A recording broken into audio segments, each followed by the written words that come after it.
Hello, today we're going to be in Genesis 20 through 25. In Genesis 22, we have an interesting event where Abraham is told by God to sacrifice his only son Isaac. So much of this story to me seems parallel to Jesus and his sacrifice at the cross. For example, Jesus was dead for 3 days, and in this event, in Abraham's mind, while he was journeying to the place where Isaac was to be sacrificed, he basically, Isaac was as good as dead in his mind for 3 days. And I'm not going to go through every single parallel because, there's websites that I've even found where, you can find all kinds of parallels with chapter 22 to the sacrifice of Jesus. So, I encourage you to look at those yourself. I'd like to focus some on Abraham here. Abraham was demonstrating tremendous faith, and in the New Testament, it's even talked about in some of the letters that Paul wrote. But let's examine Abraham. He was an old man. He was well over 100. Sarah, I think, was in her 90s. They were both old, so maybe it was still, while it was still, God could have done another miracle because, they were both well old when they had Isaac to begin with. But basically, they were long past the time to have kids, even the first time, let alone now. And by the way, Isaac was pretty much grown up in this. He could have overpowered Dad if he wanted to, but he went along with it. I'd also mention that in the next chapter, Sarah dies.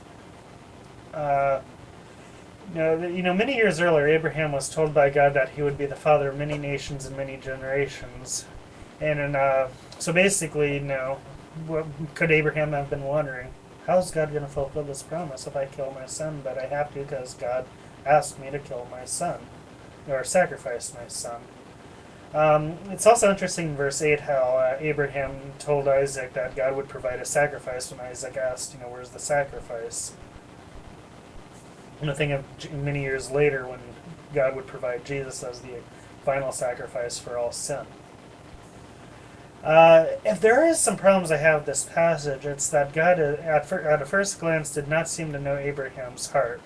He wanted to test him to see if Abraham would have sacrificed his son had God told Abraham to. Surely, wouldn't God have known that Abraham would have done it?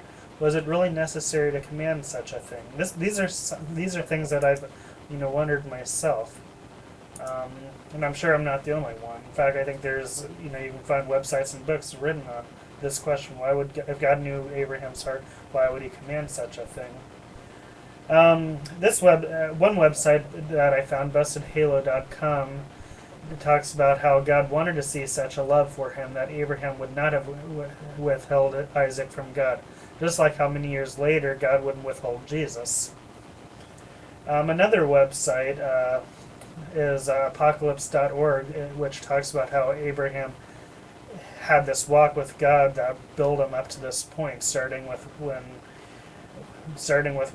Abraham first started following God over however many years it was to bring him to this point. Perhaps when Abraham, one thing that I wondered, and I think it's mentioned in this website, is had Abraham had a son when he first left his father's house, and God said, you need to sacrifice your son, would Abraham have done it? Maybe he wouldn't have, because he hadn't been built up to this point. So in everyone's lives, God takes us through certain trials and tribulations to help build us. Same thing with Abraham. So by the time that God said you need to go sacrifice your son Isaac, Abraham was willing to go through it. And while he may not have understood how God was going to provide how He was going to provide the fulfillment of you'll be the father of many nations. In fact, God said it would be Isaac who would do it. He was trusting God that He knew what He was doing. So Abraham had faith that one way or another God would provide. So anyway, that's what I wanted to share today. Take care and God bless.